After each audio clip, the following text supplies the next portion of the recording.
Je vais parler un peu en arabe parce que ce sont des termes que c'est difficile de traduire comme il faut. Le Coran ne parle pas de nidal et kifah.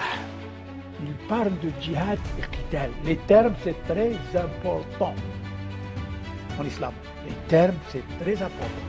Alors quand le Coran parle de djihad, le djihad, ce n'est pas uniquement le qital. Qital, c'est une des formes du djihad. Mais ce n'est pas le synonyme.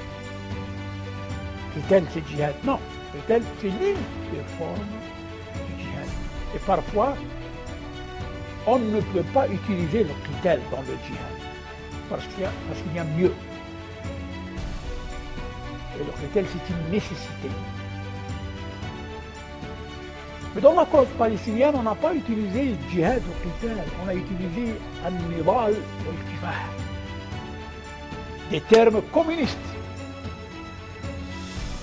On n'arrive pas à trouver nidal ou al-kifah dans le Coran ou dans les propos du prophète. Jamais. Alors on a tout fait, tout organisé pour que l'islam soit marginalisé dès le début. Même après l'échec de tout le projet arabe et la victoire de la révolution islamique,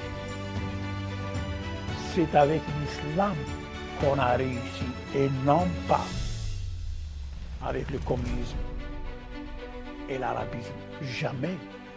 Pourquoi cette insistance?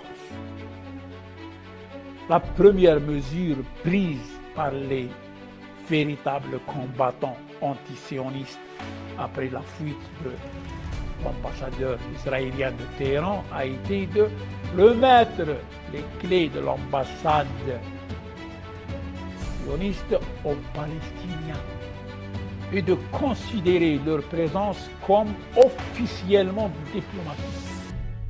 Et ce, avant que quiconque ne les reconnaisse. 79-80. Quel geste et quel défi! C'était la naissance d'une voix palestinienne entendue dans le monde entier et un point de départ pratique pour une lutte protégée par une force morale hostile aux États-Unis en public et en privé.